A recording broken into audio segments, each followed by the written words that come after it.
ทักทายสบายดีเด้อพ่อแม่พี่น้องเนาะทุกคนมานี่ชนะคิดต่อเลยคิดน้องกระแตต่อพ่อแม่พี่น้องต่อเลยบ่ต่อเลยแบบนี้ค่ะจีถามเบิ่งอันความผ่านเพิ่นเว้าให้ชนะฟังชนะกับเรือถ่ายคลิปเพราะว่าชนะมาอันนั่นเลยยังบ่ทันได้ถ่ายแล้วก็สิมาถามแล้วผ่านหยังคืนนี่ค่ะชนะกับของใจคือกันเนาะชนะเราเองมันก็บ่คือกับผู้มันแบบความผ่านเองเลยพ่อแม่พี่น้องแม่ต้องไปถามน้องเพิ่นเองเพิ่นผู้เป็นคนผ่าน ฟันดีฟันบ่ดี เพิ่นผ่านมาจังไดเนาะสบายดีน้องแต่ว่าแห้งเด้อน้องแต่เด้อมีเรื่องยังสิถามมีเรื่องยังสิถามมีแล้วเป็นอะไรก็ถามเลยได้อบัดนี้ค่ะคือว่านอนคืนนี่ว่าผ่านหยังค่ะผ่านเรื่องเพื่อนนี่แล้วมือแม่นางว่าสิไปเฮือนนั่นเด้พันมื้อคืนนี่ทั้งลูกก็พันบัดพันว่าเฮือนหลังนี้นะแม่เตวนะว่ากูนะบังไว้แม่อันนั้นก็มีคนมาเบิ่งหลายคนแล้วแล้วกูนะบ่ให้ขายแต่ว่านี่แม่กูให้ขายไม่ได้ขายแต่หึงแล้วแล้วอ่ะพระเจ้าขายแต่หึงแล้วแล้วอ่ะแต่กูนี่บ่ให้ขายว่าไงแล้วน่ะเอาไว้นะคือแม่นลูกขายเลยแม่ลูกสิซื้อเลยแล้วอ่ะกูสิให้เราอ่ะเพราะว่าเราไงเพื่อนหลังนี้เราห่วงไว้เราห่วงบ่เชื่อก็เชื่อเนาะอ้ายเพราะว่าค่อยเจ้าขายแต่เขาเฮ็ดบุญแล้วแหละจนมีคนมาเบิ่งพอแห้งจนตกลงแล้วแหละแล้วว่ามีคนมาเบิ่งแล้วแล้วอ่ะแต่กูเนี่ยบ่ขายเราอ่ะแล้วก็เลยบ่ได้ขายเนาะก็เลยบ่ได้ขายเราอ่ะคันว่าขายให้ลูกตัวเองแหละสิให้ขายโอ้ปานนั้นบ่ช้าสิห่วงแฮงเนาะบ่ได้เนาะคือสิห่วงแฮงเนาะเฮือนหลังนี้เนาะคือสิห่วงกันขายผู้อื่นแหละถือว่าบ่ได้ขายเลยเนาะขายให้ไผสบายดีขายลูกตัวเองลูกก็มีบ่อนอยู่เพื่อนชานเขาก็มีแหละเนาะขายให้อ้ายสรุปนี่เที่ยวทั้งนอกทั้งอ้ายบ่บาดนี่เพราะว่าไงเฮือนหลังนี้แค่แม่นว่าแม่นอยู่มีเฮือนอยู่ก็แม่นว่าก็บ่ให้ขายนะแม่นว่าก็ให้มากไว้ในนี้หั่นนะบ่ไงเป็นเฮือนของวางเฮือนแรกแล้วเลยเนาะเรามาอยู่นี่เนาะอยู่นี่ก็ยังบ่แบบว่าในอันน่ะความคิดของข่อยเด้อก็คือว่าในชีวิตของเราเนาะขอโทษขออภัยเฮากับมาที่มาคนเรามาเว้ากับบ่แม่นก็สิเล่าตามความผ่านเนาะเพราะว่าเราก็บ่เคยมีเฮือนเนาะก็หากะสิมาได้เฮือนครั้งแรกก็ถือว่าห่วงแบบห่วงแฮงเนาะห่วงเราขายกันขายให้แบบว่าขายให้มาโอยแล้วได้แม่ว่าไงให้ไผก็ได้นางแม่นว่าเป็นลูกว่าไงอยากให้ลูกน่ะเก็บไว้บ่ให้ขายทางใดถ้าแม่นว่าอันนั้นน่ะขายแต่เฮิงแล้วเราอ่ะว่าคนมาเบิ่งก็เขาก็มาเบิ่งแล้วเราอ่ะแต่กูบังไว้กูบ่ขายน้องแต่ละว่าได้สบายก็บ่จักได้ว่าเนาะก็ไม่ว่าบ่จันว่าคำตอบบ่ได้ตอบแต่นี่ก็พังอย่างเดียวต้องใส่แฟตเนาะแลบัดนี้เด้อแม่นางสิขอถามบัดนึงเนาะทาง FC ทางช่องชาวนางแล้วก็ทางช่องอ้ายแล้วก็หลังจากว่าแบบว่าตะกี้หั่นนะความคิดของเจ้าและเป็นหยังจังแบบว่าผู้ใหญ่เพิ่นช่วยคือบ่ให้เพิ่นชื่อให้อันนี้ก็น้องก็เคยเว้าแล้วว่าเป็นหยังคือบ่ไปซื้อเอื้อนหลังเก่าบ่แล้วแม่เพิ่นก็เลยว่าเพิ่นบ่ให้ไปซื้อหั่นนะแม่ผู้ซื้อดินหั่นนะอันนี้ก็บ่แม่นว่าเว้าน่ะคือจังว่ามันแค่ดินเก่าก็แบบนั้นก็แบบนึงอีกเฮาก็บ่ฮู้นำเพิ่นว่าเพิ่นบอกเฮาแนวนั้นอันนี้คือสาเหตุผลบ่แม่นบ่แม่นว่าทางน้องนี่สิแบบไปเว้าพื้นแม่นะอันนี้ก็เว้าพื้นทางว่าอุลีเว้าให้ฟังกับนึงมาตอนนั้นแม่ก็เฮ็ดเนาะผิดกันกับอ้ายเนาะแม่นเพิ่นก็เลยว่าย่านผิดกันกับอ้ายอีกมันก็คือเก่าแม่นบ่แล้วเฮาก็อยู่เนาะบ่ได้ไกลกันหั่นนะอันนี้ทางน้องก็เคยเว้าเป็นหยังบ่าวคือบ่ซื้อดินเก่าแล้วเพิ่นเว้าว่ามันแคบมันอีกประมาณนี้แหละอันนี้ก็บ่อยากเว้าหลายนอกจากไปถามบ่าวอุลีนำหั่นนะจังว่าเป็นหยังน้องแต่นี่เป็นหยังคือบ่เท่านั้นอันนี้ก็เขามีเหตุผลเด้อพอเฮาสิไปคัดก็บ่ได้ได้สิไปคัดนะคือสมมุติเขาสิซื้อตอนไหนยังได้ตอนนี้แบบเฮาบ่มีสิทธิ์หยังทางน้องก็เลยอยากบอกแม่นางว่า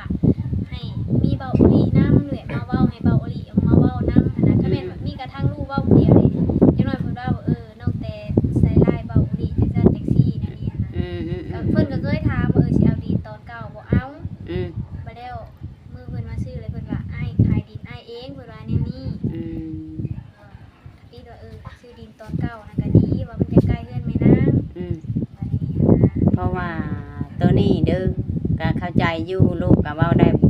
หลายบ่ได้นะอ้าย บ่ได้เต็มปาก แม่นข้อยก็เข้าใจอยู่ตัวนี้เพราะว่าเฮาเลือกบ่ได้เนาะ แม่ เพิ่นชื่อให้อยู่ใช้เฮาก็อยู่ก็เข้าใจหากเว้าพื้นว่าคันว่าชื่อผู้ชื่อเป็นหยังจังบ่มาถามเฮาก่อนหั่นนะคือบ่มาถามว่าว่าเจ้าสิขายบ่ดินนี่แล้วเจ้าบ่ขายบางทีมีทางผู้ใหญ่เพิ่นว่าบ่ให้ชื่อหั่นนะ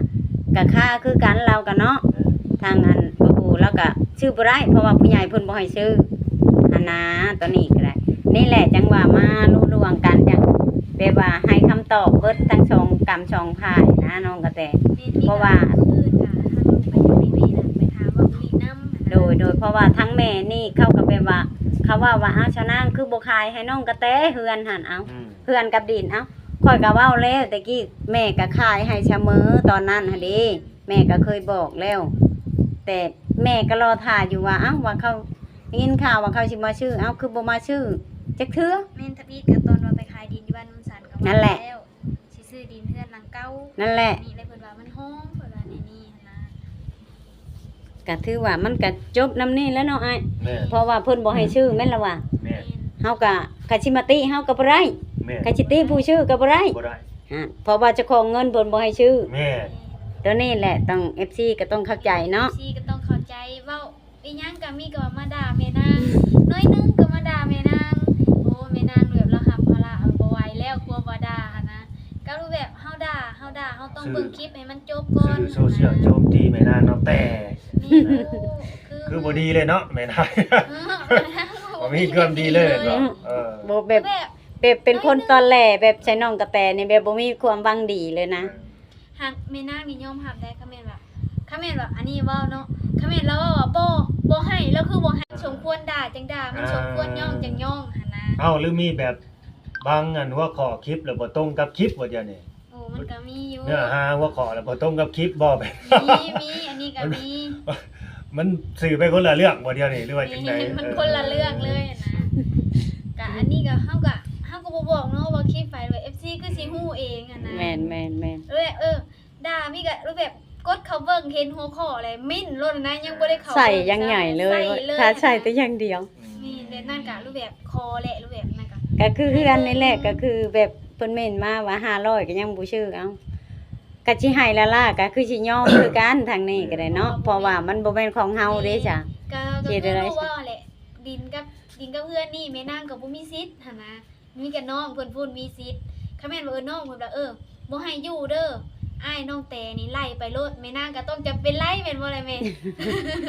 ถ้าเพิ่นให้นั่นเฮาก็ต้องจำเป็นบอกแล้วเนาะเฮ็ดได้สั่งของเพิ่นก็บ่แม่นของเฮาก็คือของเฮาสมมุติว่าหมู่บ่อยู่เฮายังให้ออกก็ออกแล้วแม่นล่ะว่าอ้ายของเฮามีสิทธิ์แม่นล่ะว่าอันนี้บัดเฮาบ่มีสิทธิ์หยังเพิ่นว่าสมมุติว่าสมมุติเด้อนี่พ่อแม่พี่น้องสมมุติว่าอ้ายนี่มาถามเนาะเอ้าข่อยสิชื่อนี่สมมุติว่านี่เขาชื่อ50,000ปลายนี่เนาะ แม่น ข่อยสิซื้อ60,000บางทีผู้เจ้าเขาบ่ขายเด้จ้ะ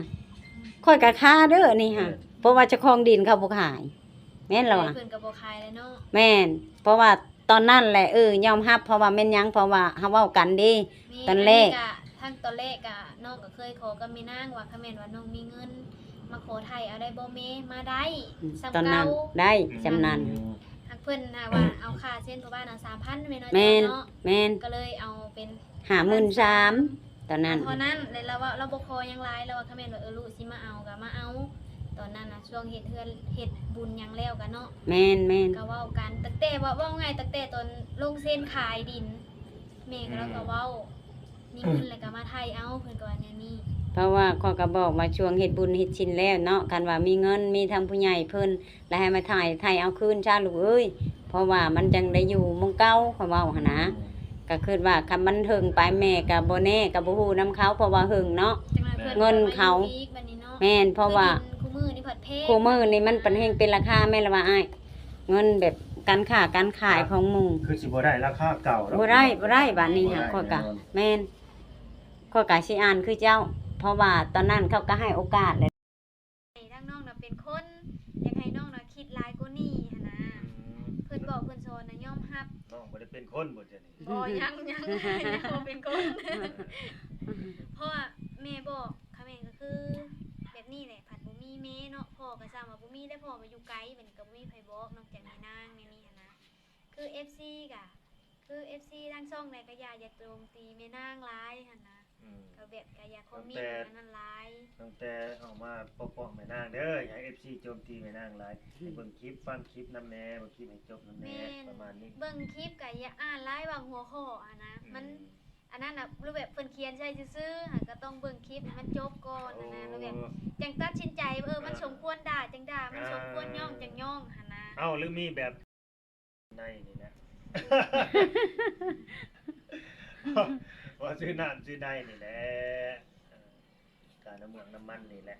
ตอนนั้นก็คือว่าเพิ่นเว้ากันแล้วก็คือว่าซ้ำเก่าแต่ตอนนี้มันก็บ่ได้แล้วคิดว่ามันบ่ได้แล้ว แม่นบ่ได้ดอก เพราะว่ามันเฮิงแล้วอ้ายมันสิเข้าปีแล้วเด้ โอ้ เพราะว่าเพิ่นก็ให้โอกาส5เดือน อ๋อ เพิ่นให้โอกาสได้5เดือนได้ คันว่า5เดือนแล้วมีเงินแล้วมาถ่ายเฮา แม่น ซ้ำเก่า แม่น หรือว่าเพิ่มค่าเส้นบ่บ้าน 3,000 เป็น 53,000เนาะ แม่นแต่บัดนี้มันกลายไป เล เลย ย 5 เด้ เดือนมาแล้ว แม่นมันก็คือสิบ่ได้แล้ว ครับสิบ่เกิน 60,000ดอกมันก็สิใจดีอยู่ดอก เยอะก็บ่ฮู้ โอ้อันนี้น่ะคือราคาที่ว่า53,000นี่รวมทั้งเงินนำแม่นบ่ แม่น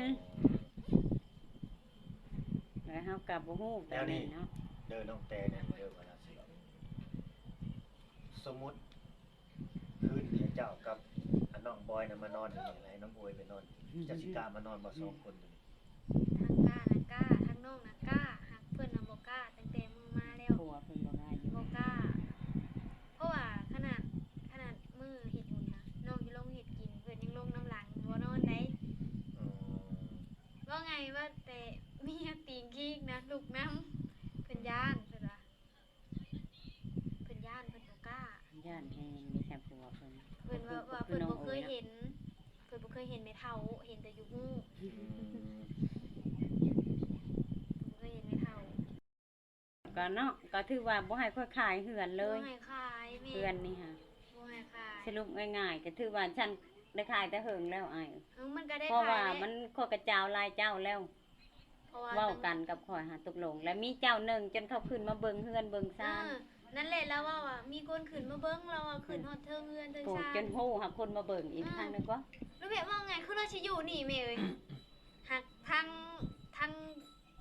บ่ปุยหันเด้หลานเพิ่นหันเด้หลานชายเพิ่นน่ะ อืม พันว่าไปนํผัว อืม อยากให้ผัวนะมา อืม ว่าเครียดผัวว่าลูกมาขึ้นเฮือนขึ้นซ่านน่ะผัวบ่มา อืม เบิ่ เพิ่ ง น นะ ให้เพิ่นไปนำ เฮ็ดผัวหักเฮ็ดหยังผัวบ่ได้เนาะสงสัยเราแข็งกว่ากันแนวน่ะ แม่น ผัวมีของดีเลยเฮ็ดหยังบ่ได้ของรักษาเราดี แม่น หักตนว่าเพิ่นเอากับมีหมุดกะทางน้องกับพันว่าเอาได้เราว่าเอาได้คะแนนว่าให้หักลูกหักเต้าเราว่า อืม เพราะว่าเราเคยเห็นว่าเราเอาคนบ้านอันนั้นเด้ อืม เราแบบเราหักอยู่แต่เราหักเราบ่ใส่ใจนะ อืม เราก็ให้อีกตอนนั้นกะ อืม ให้พี่ให้เฮาพี่แล เออ ให้ตอนนั้นกะ อืม มีตัวตอนหนึงเฮ็ดกระเต็กมือวันศิลน่ะมีขวัญยังน้อย ลูกมาลินครูศิลตอนน่ะ อืม อยู่นู่นสันน่ะประตูเนาะลินเลยลูกมาลินแต่ละศิลน่ะลินผู้เดียวเด้อทั้งหัวทั้งยิ้มไผสิกล้าลูกแววอะไรแบบนี้ อันนางเมฆฮะ เพิ่นพันน่ะ เออ แบบทั้งน้องก็เห็นนางเว้าทั้งหัวทั้งนั้นเนาะเด็กน้อยปีปลายเด้ อืม ก็เลยคิดย่านเลยรู้มันสินเนาะ โย กระเจาะเบิ่งเพิ่นน้ำเจาะเบิ่งเพิ่นกะ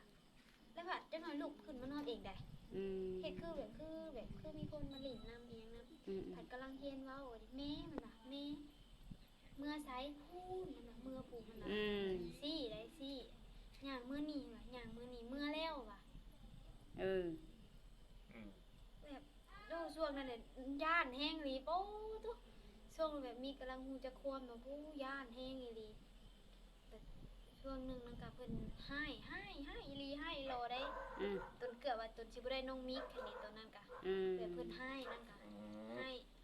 ทางโซลายน่ะ ให้ผัวแต่ย่านเฮ็ดใส่ผัวบ่ได้ อืม แล้วมาลงกับลูกในนี่ได้มาถามลูกมาหยังลูก อืม คือสิมาบอกลูกอหยังนั่นแหละ อืม ตู้ตัวพากันฮุบไปห้องหมอกันคืนเลยช่วงนั้นก็ อืม แบบเพิ่นเป็นแล้วแบบสอบเลยหั่นน่ะ อืม คือเด็กน้อยแบบเมื่อยไปเลยนี่ตนปลุกเอา อืม จังอันได้ไปห้องหมอก็ไปห้องหมอก็ห้องหมอนั่นแหละห้องหมอเมืองนั่นแหละไปแล้วเพิ่นบ่ได้เฮ็ดหยังนั่นก็พอดีได้ไปห้องหมอพุ่มอีกบัดนี้ เออ ไปพุ่น เบิดหลายเติบได้ไปกับน้องมิกตัวนั้นก็ อืม แล้วแบบมาไข่แน่วันนี้ผูกแขนหับเอามาเฮ็ดผ้าขาวผ้าน้ำโยมเพิ่น อืม ไข่แน่แต่ก็ใหญ่กว่ามือนี้ก็ไปเป็นไข่เลย อืม เพิ่นให้ผัวเลยเพิ่นเฮ็ดกับผัวบ่ได้คือมื้อนั่นแหละว่าผู้ใดพันก็ว่าไปนำผัวว่าไปนำผัวลูกขึ้นเฮือนผัวบ่มานำ อืม คือตอนนั้นก็ลูกขึ้นงานกันเด็ อื ก มอืมอืมอืมอืม ปีกายที่ชื่อนี่ก็เพิ่น แม่น ขอ ไป เมีย ไปขึ้นเฮือนนนสันน่ะเนาะ แม่นเพิ่นขอ ที่ เมีย แม่ไปนั่นกับเพิ่นบ่ได้มา อืม ขอเมียเพิ่นเอาเมียเมียกกอ่ะเนาะ แม่นบัดมาขึ้นเฮือนหลังนี้เพิ่นบัดค่าเฮือนดีบัดนี้ บ่ได้มาอีก บ่ได้มาอีก แบบมีแต่แบบประชบจะประชบเลยเนาะ แม่นรู้แบบคือมีแนวปิดก็แบบคิดกันนี่นะบ่ตรงๆ หรือว่ามันเป็นจังไดเนาะแม่ก็กะเงิดอยู่ได้ เพราะว่าขึ้นเฮือนนนชันแม่ก็ได้ไปเด้ แม่นหักเพิ่นว่าบ่ได้มาบ่ล่ะค่ะมื้อเดียวกันเลย มื้อเดียวกันอีกมื้อนั้น วั ก็ นเสาร์ ขึ้นเฮือนดังก็เพิ่นก็ขอเมียมื้อนั้นเลย แม่นอันนี้ก็ขึ้นเฮือนมื้อนั้นก็คนก็เสียมื้อนั้น มาบ่ได้อีก คนเสียมื้อวันเสาร์อันนั้นก็วันอาทิตย์ลูกขึ้นเฮือนเด้ อืม ก็เพิ่นว่าสิได้เอาลงแล้วก็บ่ได้เอาลงซ้ำเด้ อืม นั่นแหละมันมี แบบมันมีแบบอันนั้นโลดแบบช่องเถื่อขึ้นเฮือนช่องเถื่อประมาเลยเนาะพอ แม่น มันแบบมีโลดขึ้นเฮือนอยู่นนชันกับประมาขอเมียมือเดียวกันอีก เออ จะว่าได้ไดเพิ่นมาขึ้นเฮือนนี่อีกก็ค่าอีกประมาอีก นี่ยังว่าข้อยบ่อยู่มื้อนั้นข้อยก็ไปดองอยู่พุ่น หาแบบมันมีแบบมีแนวบ่หรือว่าแนวใด อืม หาก จั บ่ ง ขึ้นมีแนวก็ไปแบบน้องลูกก็ไปแบบไปโยมอีหยังเฮ็ดผ้าขาวผ้าน้ำตัวนั้นก็ อืม ถ้าเพิ่นว่าไปเฮ็ดผ้าขาวแล้วก็ไปตัดแบบไปตัดน้องมิกนะตัดเป็นแม่เป็นหยังเป็นลูกเป็นเต้ากันนะ อืมอืม ก็ไปเฮ็ดแล้วก็คือใครแน่ อืม นั่นแล้วล่ะทางบ่เชื่อก็เชื่อแบบบ่เชื่อคือว่าเชื่อเนาะแต่มันเด็ดตาเฮาบ่เห็นเนาะ อืม เฮาก็ต้องไปเบิ่งหลายหม่องเพิ่นก็เว้าคือกันเบิดเว้ยจังว่ามาเฮ็ดนะ อืม เพิ่นก็ไข้แน่เพิ่นก็เศร้าบัดนี้ ถือว่าเฮือนอันนี้ถือว่าเพิ่นบ่ให้ขายเนาะ เพิ่นบ่ให้ขาย ถือว่าเอาไว้ให้ลูกเนาะ เอาไว้ให้ลูก คือว่าแบบขายก็คือว่าแล้วจนคนมาเบิ่งเราก็ยังฮู้ว่ามีคนมาเบิ่งแหละเทื่อหนึง แล้ว แม่น คนมาเบิ่งเรา มี ขึ้นฮอดเฮือนเรา แม่นขึ้น กับผัวอันยายปั่นนี่แหละขึ้น เอาไว้ให้ลูกใหญ่ให้ลูกสิหาเงินมาซื้อเองบ่ ถามแม่เลยเด้อบ้านเด้อ คือบอกให้ละบอกเลขเด้อบัดนี้ค่ะกันเลขแบบมาขี้ตัว บ่เป็นเราอ่ะ เลขหางขี้ตัว แบบคนอื่นแบบเราไปเขาผู้พันคนอื่นก็เป็นเขาถามเลขเราบ่เป็นเราว่าบ่ฮู้เลข ไปบอกอาจงเอาว่าเลขหยังสิออกเลขกระปูว่ะ ยังอยู่กับบ่เคยซื้อเลขบ่ เราก็เคยซื้อเลข บ่เราบ่เคยชื่อ ปกติคนบ่เคยชื่อแฮงสิบอกถูก แม่ เรา เพิ่นบอกบ่ถูกซ้ํ เราเคยบอกเด้เทื่อหนึงบอกไอ้เหลืองบอกแม่ของน้องคูณน่ะนะ อืม ทึกอันน่ะ ฮะไปบอกกับอาจงอันบอกเขาว่าเลขกระปูพากันนำใส่บ่ฮอดบ่ใกล้ฮู้เขาว่า ตัวดิ ยายเตียวขี้ตัวแล้วเขาว่า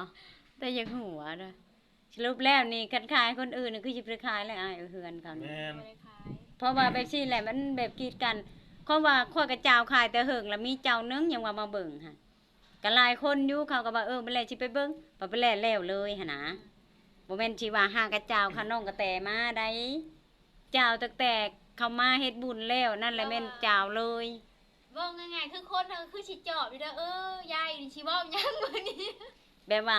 เอาขายแบบว่าผลักดันคนที่ชื่อบ่ให้ชื่อนะ แบบเว้าไงเราปิดกั้นแล้วว่า แม่ บ่ น ให้ซื้อ แบบเขาหักเปลี่ยนใจว่าลูกบ่อยากได้โลด แม่นแล้วมันมีคนเข้าไปเบิ่งเราขึ้นเทิงเฮือนเลยเราอ่ะ ขึ้นแล้วเราก็ขึ้นไปเบิ่งแล้วว่าค่ะ คือเฮาเว้านำเจ้าเลยคือหนังว่าได้แต่เฮาบ่ได้ตอบเราจะคำ เออ แบบหนังพัง อืม จนคิดสวดจนคิดสวดตัวเองว่า อืม ผันบ่คิดมาเลยตื่นมาผัดย่านนี่ อืม ผัดปวดเบาบ่ได้บ่กล้าลุกบัดนี้ มันมาโอยประเทศนาเลยใช่เนาะ จะรีบใส่สนใจอยากก็เพิ่นเล่าปัทวิตแต่เพิ่นเล่าน่ะตาจะหัวได้เพิ่นว่านะแม่เพิ่นน่ะอยากฆ่าหนูเพิ่นว่าแม่บ่ให้ฆ่าเพิ่นว่านี่ได้ยินคำว่านี่น่ะเพิ่นเล่านะเอาแต่มันฆ่าบ่ฆ่าบ่เอายังได้ยินเอาปืนเพิ่นว่ายิงแล้วบัดตกลงมาขุบปับบัดปืนมือว่าเป็นอยากเป็นอึ่งเพิ่นว่าแล้วมันแนบเบิ่งหน้าไอ้แม่มันหน้าเปื่อยใส่ว่ะเอาถามว่าเอาเราเคยเฮ็ดสิมึงเดี๋ยวนั้นดิบ่บ่ได้ว่ะบ่เคยเพิ่นว่า บ่เคยนี่ก็มือนั่นแหละพอดีมือแม่ว่าไปเว่าไปบอกเพื่อนนั่นแหละ เออ ยังบ่เรียนมาเพิ่นกับพัน อืมอืมอืมอืม อยู่ก็อย่ามาเฮ็ดใช้ลูกแบบนี้แล้วเฮ็ดใช้ข้าวเขาก็สินอนบ่ได้แล้วจะหน่อยก็ได้ แสดงว่าคือเสียงไฟแม่มัน บ่ผู้อยู่ชวนยางไปเฮ็ดใช้ข้าวแบบนี้เขาก็บ่กล้านอนแล้วในเฮือนในศาลเนาะ ถามญาติ แม่น บ่ให้คายกะบ่คายโยมมาโอ้ยก็ถามเพิ่นว่าย่านว่าอยากลงไปก็ย่านคิดย่านแหละเพิ่นว่าคืนนี่คิดย่านอยู่ นอนบ่รับ2คืนแล้วมันนอน บ่ติได้เฮ็ดใช้บ่ย่านได้ บ่ไป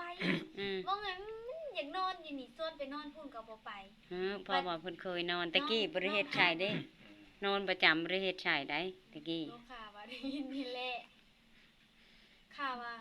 ไปนั่งก็อยากขายเฮือนในนี่แหละพอดี แบบมาเว้าออกคลิปนี่เนาะ แม่นพอดีแม่นางเว้ามันยามมื้อแลงมาเพิ่นก็พัน อืม เพิ่นพันแล้วก็อยากเว้าให้น้องพังนี่บ่อยากเว้าแน่บัดนี้โยมน้องว่าเว้าแม่ว่าบอกแม่ อืม เพิ่นก็เลยอย่าพาวเพิ่นน่ะก็บ่อยากเล่านี่มันบัดเพิ่นสิเล่าบางหนาวเพิ่นเตะนิ้วนิ้วเต็มเบิดได้ตุ่โตนะคือสิญาติแฮงอีหลีว่าสุดนี้ ไม่แต่ตอนผัวกับลูกอยากขายตอนนั้นวะฮะคือบ่หยุดไว้แบบว่าบ่ให้เขาได้ขายเนาะปบ่หยุดตอนนี้คือบ่หยุดแหน่ตอนนั้นฮะ บ่ให้เขาขาย กกจับปลานี่ว่า หรือว่าเราจะได้บุญนำบ่ย่านลูกว่าบ่มีเงินเฮ็ดบุญนำนี่บ่ หรือว่า แล้วประเฮ็ดบุญแล้วแล้วอันนั้นบ่เฮ็ดบุญแล้วแล้วจองเลยบ่ เฮ็ดบุญแล้วเลยสิให้ซื้อคืนบาทนี่บ่ธรรมดา ตอนนั้นปัดบ่มีเงินเฮ็ดบุญเด้เนาะ แม่น แล้วให้เขาขายบ่ เวลาเป็นขู่เป็นคนแล้วคือบ่ได้เป็นแน่นี่เนาะ เป็นหยังจังบ่จองไว้แหน่ตะกี้หันตอนเขาอยากขายค่ะ จูดทูบนี่คนอื่นจูดบ่ติด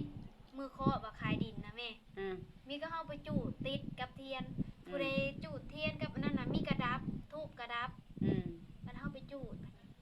จังว่าเศร้าจังว่าลูกจังว่าติด อืมกะชั้นแหละ มีแต่ให้ได้แหละใ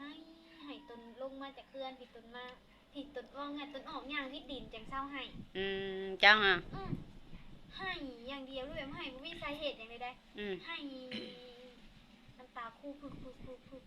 อืม ด้วยแบบไฟถามเขาด้วยแบบบ่อยากชนเลยนะจูดทูบมื้อนั้นน่ะจูดนะมีพ่อน้ำจูดพ่อไปอยู่น้ำน่ะจูดจังได๋ก็บ่ติด อืม มันได้จูดผู้เดียวนั่งพ่อผู้เดียว อืม จังว่าได้แล้วก็ย่างลงมาแต่ทึงเฮือนนี่ออกไปวิดดินแล้วก็จักเศร้าให้ อืม แล้วก็เลยเอิ้นบอกว่าจังซั่นจังซี่แล้วก็ย่างออกก็บ่ได้เลียวหลังนี่ได้บ่กล้า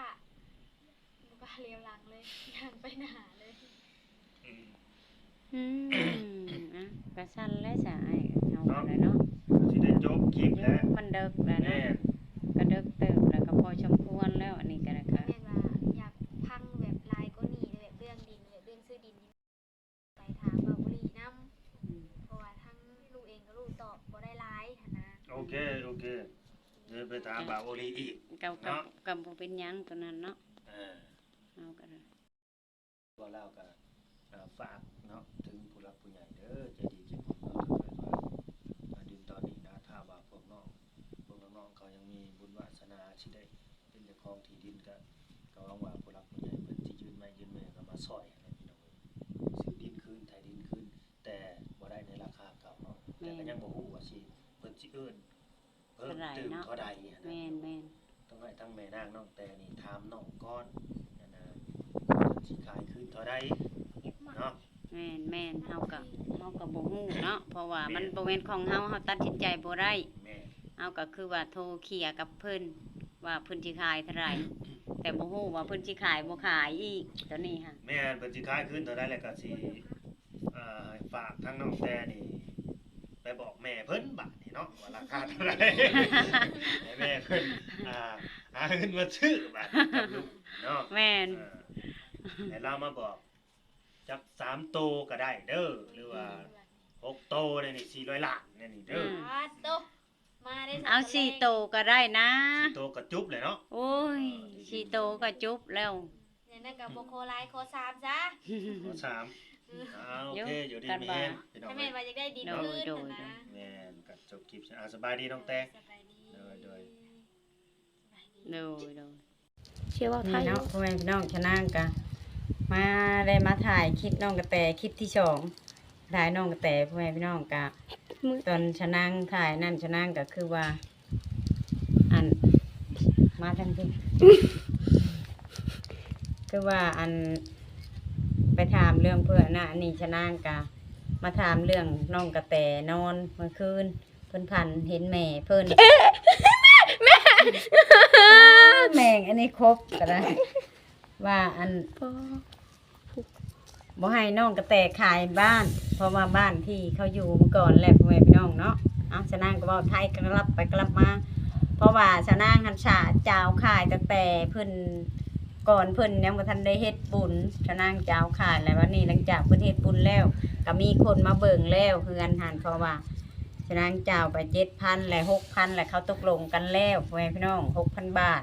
เพิ่นตกลงว่าสิมาเอาเพราะว่าวันนี้มาเอาแล้ววันนี้วิทย์ปีใหม่เด้อเพิ่นว่าบัดแล้ววิทย์ปีใหม่บัดนี้เพิ่นบอกชะนางว่าลูกเพิ่นบ่ให้ซื้อ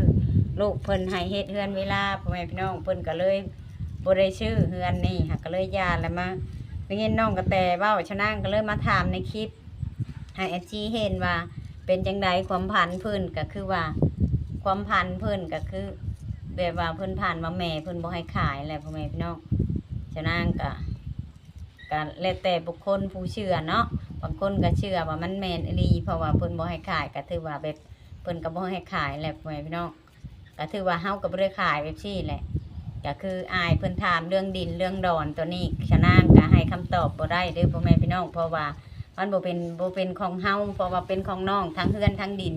แต่ดินหั่นชะนางบ่ฮู้แต่เฮือนแหละชะนางฮู้ว่าเพิ่นให้ขายแต่ดินน่ะเพิ่นบ่ได้บอกว่าให้ขายตอนนี้ตอนช่างน้องกระแตเฮ็ดบุญแล้วแหละเพิ่นให้ขายเพราะว่าขายช้ำเก่าแต่ว่านี่แหละคือสิบ่ได้แล้วช้ำเก่าค่ะเพราะว่ามันถึงมันผ่านไปสิเกือบปีแล้วพ่อแม่พี่น้องอ้าวชะนางก็ได้มาบอกให้ FC ฮู้เนาะเรื่องน้องกระแตเรื่องดินกับเพื่อน